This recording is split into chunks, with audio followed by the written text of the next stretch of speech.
Hi students, Guru this side. तो आज मैं आप लोगों को पढ़ाने वाला हूँ क्लास 8 की एनसीईआरटी बुक साइंस चैप्टर 2, जिसका नाम है micro organism friend and Foy. ये लेक्चर 2 है। अगर आपने लेक्चर 1 नहीं देखा तो ज़रूर से जाके लेक्चर 1 देख लीजिए। तो लेक्चर 1 हमने यहाँ पर ख़त्म की थी। मेक श्योर कि आप लेक्चर 1 ज़रूर देख लें, क्योंकि उसमें बहुत इम्पोर्टेंट्स थिंग्स है तो पढ़ने के लिए आपको मिलेंगी। चलिए यहाँ से शुरू करते हैं। Cleaning the environment. Paheli and Boojho had observe the school garden making manure along the इसमें हमारा ज़्यादा टाइम नहीं है इस वीडियो में, तो मैं आपको एक्सप्लेनेशन में नहीं समझाऊंगा। अगर आपको स्क्रीनशॉट लेने हैं तो ले सकते हो और रीडिंग लगा सकते हो, लेकिन मैं आपको इसका सीधा मतलब बताऊंगा कि इसका मतलब हमें बता रहा है कि क्लीनिंग द एनवायरनमेंट, कैसे क्लीन होता है हमारा एनवायरनमेंट माइक्रो ऑर्गेनिज्म की वजह से। तो पहेली और जो बोझो दो भाई बहन हैं वो अपने स्कूल में देखें, स्कूल गार्डन में देखें कि ना स्कूल गार्डन में मैन्यूर बन रहा था, खाद बन रहा था। चैप्टर 1 में मैंने आपको पढ़ाया मैन्यूर खाद। नहीं देखा तो ज़रूर से जाके देख लो। तो मैन्यूर बन रहा था उसके स्कूल में। तो कैसे बन रहा था, तो उसके जो दोस्त थे उसके साथ मिल के वो सब देख रहे थे उसको मैन्यूर बनाते हुए। तो वो मैन्यूर कैसे बन रहा था, जो पहेली और बोझो है वो अपने दोस्तों के साथ सारे अगल बगल के घरों से फ्रूट्स का पिल कचरा, फ्रूट्स का कचरा, वेजिटेबल्स का जो वेस्ट बच जाता है, प्लांट वेस्ट, ये सब जमा करके गार्डनर को दिए। और वो गार्डनर एक डिस्पोजल टिन में उसको डाल दिए। तो डिस्पोजल टिन में डालने के बाद उसके बाद थोड़े दिन के बाद 2-4 दिन बाद उसको जब खोले तो वो डिस्पोज्ड होके और एक मैन्यूर प्रेजेंट होके हमारे सामने था। तो बोझो और पहेली वांट्स टू नो कि कैसे अब हैपेंड हुआ। ठीक है, तो हम एक्टिविटी 2.5 पढ़ लेते हैं। इसमें लिखा है take 2 pots and fill each pot half with soil. इसमें हमारा बता रहा है कि 2 पॉट लो। आप अगर इसको पढ़ना चाहते हो तो पढ़ सकते हो, मैं सीधा मतलब समझाता हूँ। मतलब समझाता हूँ। इसका मतलब है कि आप 2 पॉट लो, ठीक है। दोनों में मिट्टी भर दो, ठीक है। एक जैसे मिट्टी भर दो।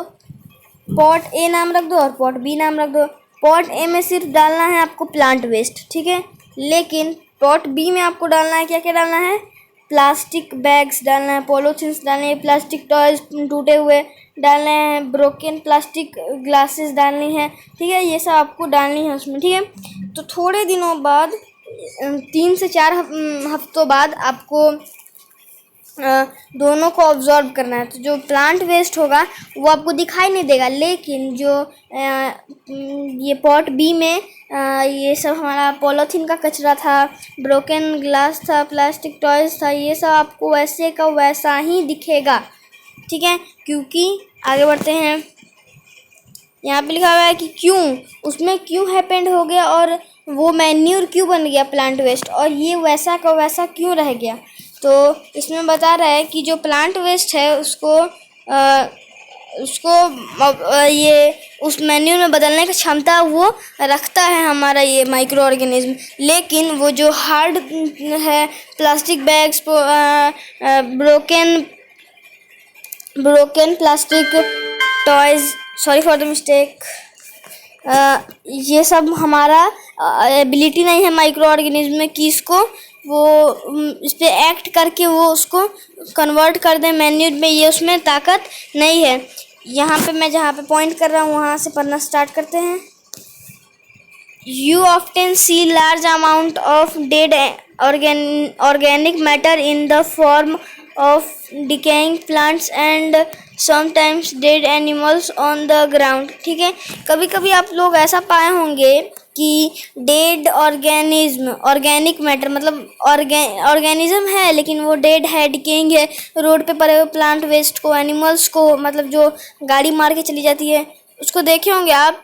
तो वो आप लोग अगर ऑब्जर्व किए होंगे, आप अगर एक ही रोड से जाते होंगे तो 3-4 दिन बाद तब ऑब्जर्व किए होंगे वो अपने आप गायब हो गया, उसको कोई नहीं हटाया, अपने आप वो गायब हो गया। कैसे, तो वो मिट्टी के साथ मिलके या फिर माइक्रो ऑर्गेनिज्म के साथ मिलके डिस्पोज हो जाता है और वो मैन्योर के रूप में आके अपने आप वो वहाँ से हट जाता है, गायब हो जाता है। That's the ability of micro organism. अब यहाँ पे बता रहा है, यहाँ पे मैं पॉइंट कर रहा हूँ, यहाँ से पढ़ना है हमें। 10 microorganism can be used to degrade the harmful and smelly substance and thereby clean up the environment। ऐसे हमारा environment क्लीन होता है और smelly substance, harmful substance को वो हटा देता है, साफ कर देता है हमारे ये रोड पर से माइक्रो ऑर्गेनिज्म। यहाँ पे लिख रहा है 2.4 में हार्मफुल माइक्रो ऑर्गेनिज्म पढ़ते हैं। Micro organism are harmful in many ways, ठीक है। Some of the microorganisms cause diseases in human being, plants and animals। Micro organism है ये हार्मफुल भी कई तरीक़ों से है। कोई तो माइक्रो ऑर्गेनिज्म जो होता है वो डिजीजेस पैदा कर देता है प्लांट में, एनिमल्स में। Such diseases causing micro organism are pathogens. कोई जो माइक्रो ऑर्गेनिज्म से डिजीजेस होता है उसको हम लोग पैथोजेंस कहते हैं। यहाँ पे आप इसकी डिफिनीशन लिख सकते हो, ये बहुत यूज़फुल है। पेन कॉपी लेके बैठिएगा मेरे क्लास में। आगे बढ़ते हैं। Some micro organism spoil food, clothing and leather. कोई जो माइक्रो ऑर्गेनिज्म होता है हमारे फूड को ख़राब कर देते हैं, लेदर को ख़राब कर देते हैं और कपड़ों को, क्लॉथ्स को भी ख़राब कर देते हैं। Let us study more about their harmful activities. चलिए आगे पढ़ते हैं उनके और हार्मफुल और नुकसानदायी चीज़ों के बारे में। तो यहाँ लिखा हुआ है diseases causing micro organism in human. अब डिजीजेस तो ह्यूमन में भी होती हैं माइक्रो ऑर्गेनिज्म की वजह से, उसको हम लोग अब पढ़ते हैं यहाँ पे आगे। Pathogens enter our body through the air we breathe, the food we drink and the food we eat. तो इसमें सीधे बात है, जो पैथोजेंस है, जो बीमारी है माइक्रो ऑर्गेनिज्म से होने वाली बीमारी, ये किसके थ्रू आती है हमारे पास? ये आती है हमारे पास जो हम लोग खाना खाते हैं, जो सांस लेते हैं, जो हवा से आती है, और जो हम लोग पानी जो है वो हम लोग पीते हैं। आगे बढ़ते हैं। इसमें लिखा है they can also get transferred by direct contact with an infected person और कैरीड थ्रू एन एनिमल। इसमें बता रहा है सिर्फ उससे नहीं, हमारा जो फिजिकल हम लोग कांटेक्ट करते हैं एक दूसरे से, इन्फेक्टेड इंसान से हम लोग कांटेक्ट करेंगे, अगर कितने भी हेल्दी हो, वो माइक्रो ऑर्गेनिज्म हमारे अंदर आ ही जाएगा, ठीक है। और अगर वो आदमी किसी जानवर को लिया हुआ है, जैसे पेट्स डॉग होते हैं, कुत्ते को लिया हुआ है, चिड़िया को लिया हुआ है, किसी को भी लिया हुआ है, अगर वो इन्फेक्टेड है तो वो भी हमको इन्फेक्ट कर सकता है diseases. Okay, sorry for the mistake.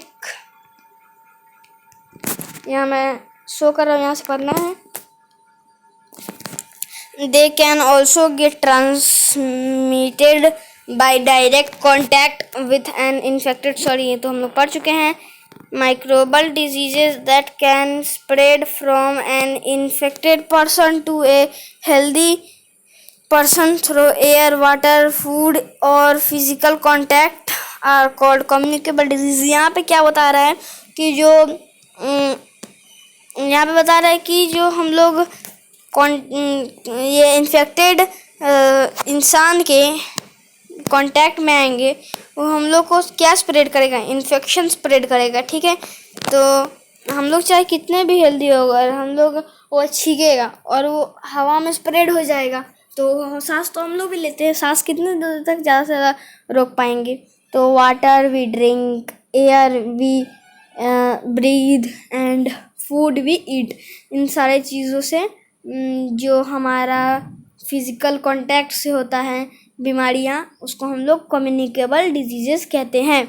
इसमें आगे एग्जांपल है। Example of such diseases include cholera, common cold, chicken pox and tuberculosis. TB जो खांसी वाली बीमारी होती है उसे हम ट्यूबरक्लोसिस टीबी कहते हैं। When a person suffering from common cold sneeze, find droplets of moisture carrying thousands of viruses and spread in the air.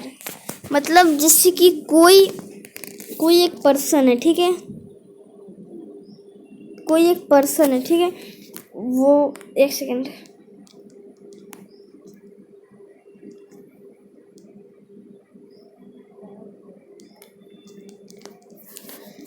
Sorry for the mistake. आगे बढ़ते हैं। क्लोरिया जो है कॉमन कोल्ड, जैसे कोई एक पर्सन है वो एक कॉमन कोल्ड स्नीज मतलब खांसी से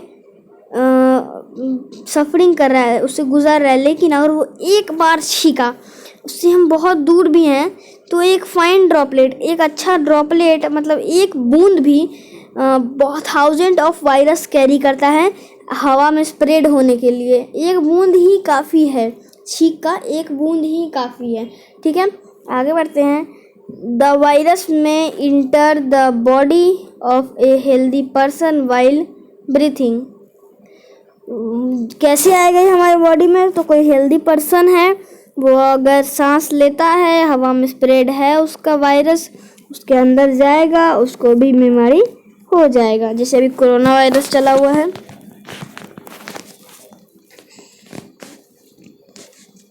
आगे बढ़ते हैं। There are insects and animals which act as carrier of diseases causing microbes।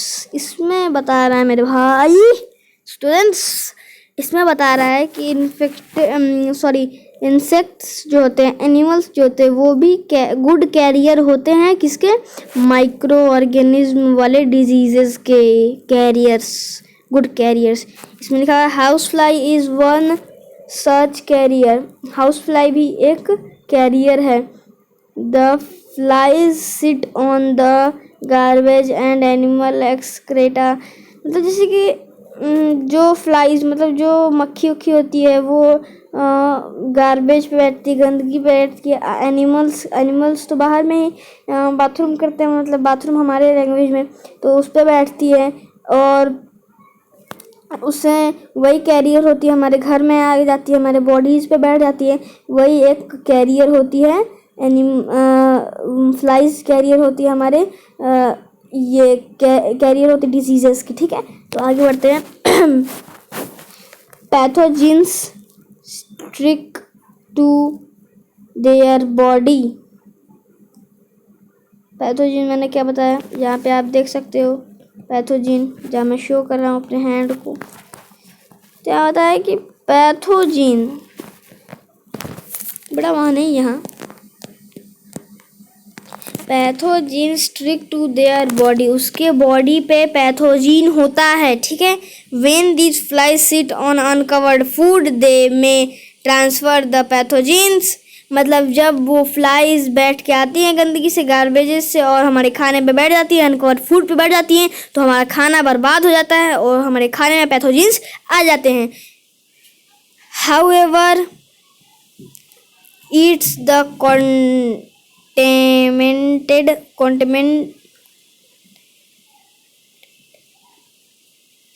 contamined food is likely to get sick, so it is advisable to always keep food covered।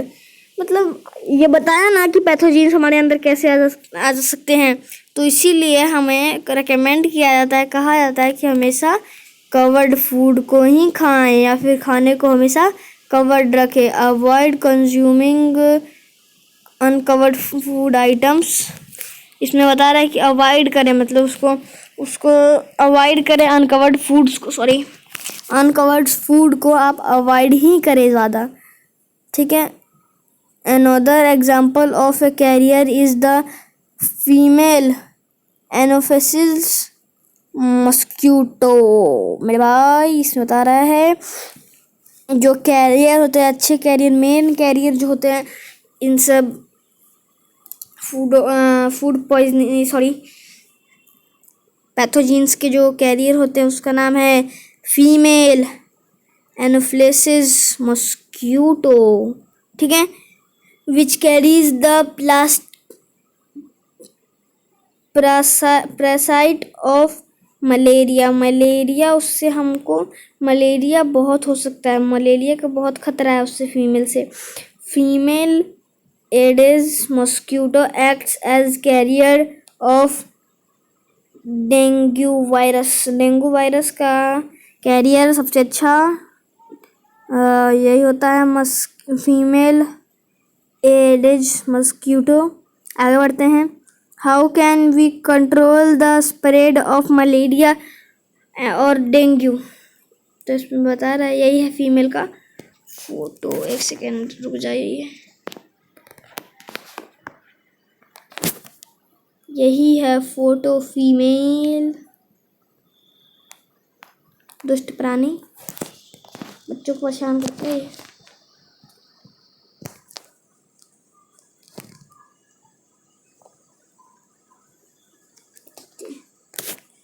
तो आगे बढ़ते हैं। Female Anopheles mosquito. All mosquitoes breed in water. Water. Hence, one should not let water collect anywhere in colors, types, trays, flowers, pot, etc. ठीक है। By keeping the surrounding clean and dry, we can prevent mosquitoes from breeding. हम लोग अगर अपने surrounding को अच्छा रखेंगे, साफ रखेंगे, तो हम लोग ब्रीडिंग से, मस्कीटो की ब्रीडिंग से बच सकते हैं। Try to make a list of measure which helps to avoid the spread of malaria. ऐसा एक लिस्ट बना लो आप, टाइम अभी तो लॉकडाउन चल रहा है, बहुत फ्री हो गई, लिस्ट बना लो एक ऐसा जिससे आप मलेरिया के थिंग्स को अवॉइड कर सकते हैं। जैसे अपने घर के बगल में या फिर घर के पास गंदे पानी को जमने नहीं देना, ठीक है। ये भी एक मलेरिया से बचने का अच्छा तरीका है। अब भाई साहब, ये टेबल हमें पढ़ना ज़रूरी है। Some common human diseases caused by micro organism. Human यहाँ पे लिखा है, human diseases, causative micro organism, mode of transfer, preventive measures, ये सब हमारा बता रहा है। तो चलिए पढ़ते हैं। ट्यूबरक्लोसिस बैक्टीरिया की वजह से होता है, एयर उसका ट्रांसमिशन है। मेसिलिस वायरस से होता है, एयर।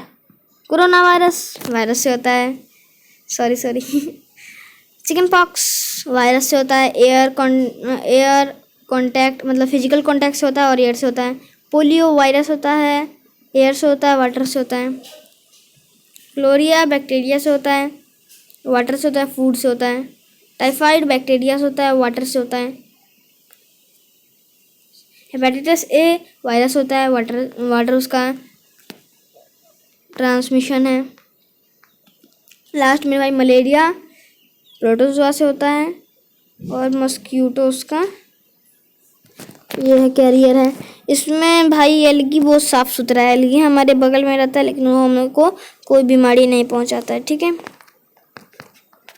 तो आगे पढ़ते हैं। Some of the common diseases affecting humans, their mode of transmission and few general method of prevention are shown in table 2.1। ये टेबल 2.1 है, ये हमने पढ़ लिया। चलिए आगे बढ़ते हैं।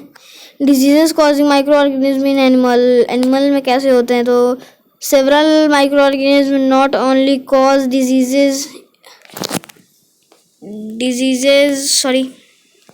diseases in human and plants but also in other animals।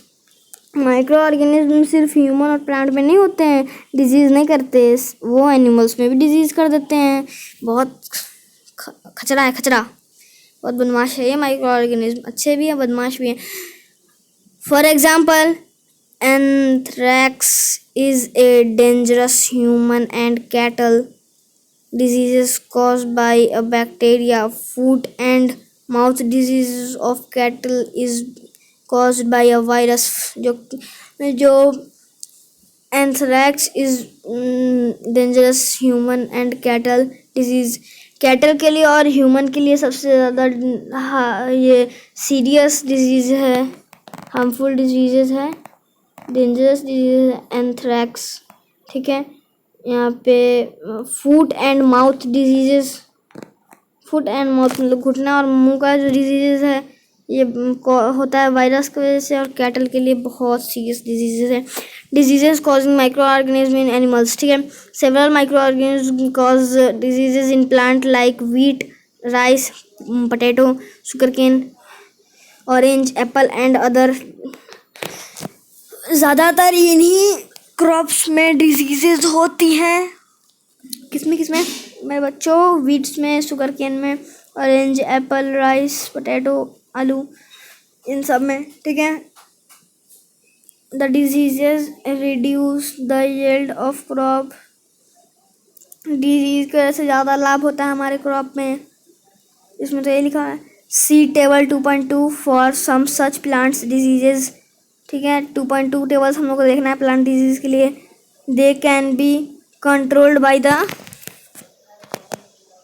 Use of certain chemicals which kill the micro organism. ठीक है, तो 2.2 देखने के लिए कहे हैं तो देखना तो पड़ेगा।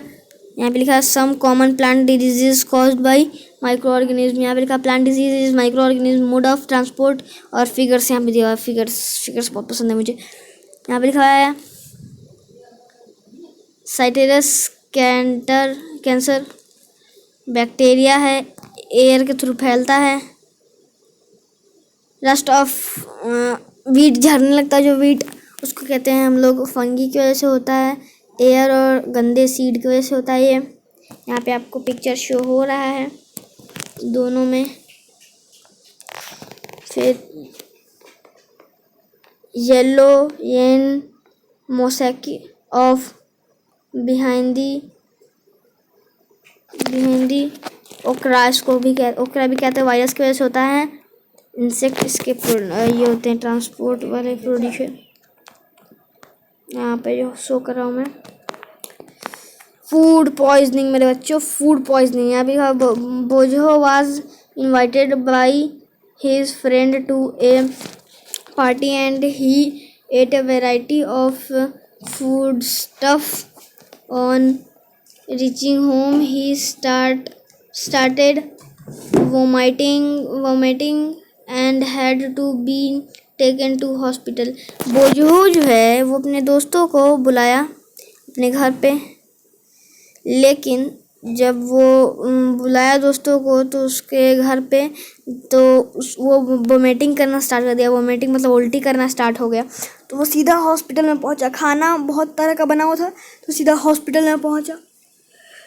The doctor said that this condition caused be due to food poisoning। Food poisoning की वजह से ये हमारा आपका हो सकता है। Food poisoning caused be due to the consumption of food spoiled by some microorganism। Microorganism की वजह से जो हमारा फूड स्पॉइल खराब हो जाता है उसकी वजह से ये भी हो सकता है। Microorganism that grow on our food sometimes produce toxic substance. ये माइक्रो ऑर्गेनिज्म कभी कभी हमारे फूड में भी बनते हैं। These make the food poisonous, causes serious illness and even death. ये सीरियस इलनेस भी हमको कर सकता है या फिर इवन डेथ भी हम लोग हो सकते हैं, मर भी सकते हैं, डॉक्टर ने बताया बोझो के पेरेंट्स को। उसके बाद सो इट इज़, यहाँ पे मैं पॉइंट कर रहा हूँ, यहाँ से पढ़ा रहा हूँ। So it is very important that we preserve food to prevent it from being spoiled होने से बचाएं हम लोग फूड को, ये सबसे ज़्यादा ज़रूरी है। और उसके बाद उसको खाएं। यहाँ पे है फूड प्रिवेंशन। ठीक है, फूड प्रिवेंशन इन चैप्टर 1 में आपने पढ़ा होगा। We have learned about the method use to prevent and store food grain. इसीलिए कहता हूँ बच्चों चैप्टर 1 भी मिस ना करा करो। बता दिया ना यहाँ पे चैप्टर 1 का। ठीक है, तो चैप्टर 1 आप ज़रूर से पढ़ लेना, जिसका नाम है क्रॉप प्रोडक्शन एंड मैनेजमेंट। ज़रूर से पढ़ लेना, मेरी ही वीडियो में है। How do we preserve cooked food at home, मतलब हम लोग उसको कैसे बचाएं, स्पॉइल्ड होने से कैसे प्रिजर्व करें, कैसे हम लोग बचाएं उसको, ये उसमें बता रहा था। तो इसमें यहाँ पे पॉइंट कर रहा हूँ, मैं यहाँ से पढ़ा रहा हूँ। You know that bread left unused under moist conditions is act by fungus. मतलब you know that bread, मतलब ब्रेड पे कभी कभी मॉइस्ट पड़ जाता है तो वो ख़राब हो जाता है, किसकी वजह से? फंगस की वजह से।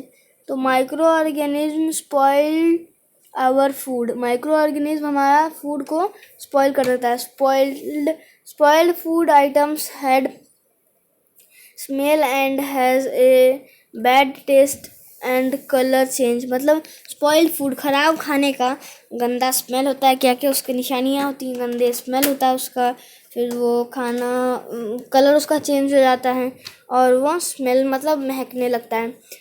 Is spoiling of food a chemical reaction, क्या स्पॉइलिंग ऑफ फूड एक केमिकल रिएक्शन है?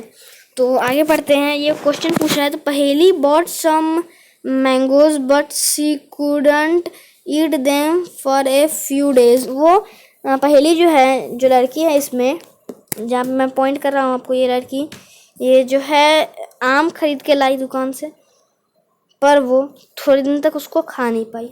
कुछ कारण रहा होगा, आपको थोड़ी बताएगी, अच्छी लड़की है, नहीं बताती किसी को। Later she found that they were spoiled and rotten, मतलब जब उसको टाइम, मतलब बेचारी को खाने का जब टाइम मिला तब वो ख़राब हो चुका था आम और रोटन हो चुके थे। आगे बढ़ते हैं। But she knows that the mangoes pickle her grandmother makes does not spoil for a long time, जो मैंगो का पिकल होता है हमारा, वो उसकी दादी बताई थी कि बहुत लंबे समय तक ख़राब नहीं होता है। She is consumed. Let us study the common method of preserving food in our houses. We have to save it from the attract of micro organism. इस बता रहा है कि चलिए देखते हैं कैसे हम लोग अपना फूड को प्रिजर्व कर सकते हैं, बचा सकते हैं माइक्रो ऑर्गेनिज्म से। तो यहीं पे हमारा वीडियो ख़त्म होता है फ्रेंड्स। ये ज़्यादा लंबी वीडियो बन चुकी है क्योंकि मैंने आपको एक्सप्लेनेशन में समझाया। अभी ये केमिकल मेथड से हमको पढ़ना है, ज़्यादा नहीं है ये, बस उसके बाद क्वेश्चन आंसर है फिर। तो बस हम लोग को ये पेज पढ़ना है और ये पेज पढ़ना है, उसके बाद कल हमारा चैप्टर ख़त्म हो जाएगा। तो मेक श्योर आप पार्ट 3 ज़रूर देख लीजिए। इस वीडियो को शेयर कर दीजिए, लाइक कर दीजिए, और मेरे चैनल पर नए आए हैं तो सब्सक्राइब कर दीजिए, बेल आइकन दबा दीजिए क्योंकि मेरी आप लेटेस्ट नोटिफिकेशन आप तक ज़रूर पहुँच जाए। चलिए friends, bye, be safe, be home. तो आप पार्ट 1 ज़रूर देख लीजिएगा, पार्ट 2 यही है, और पार्ट 3 मेक श्योर आप ज़रूर देख लीजिएगा चैप्टर 2 का। बाय।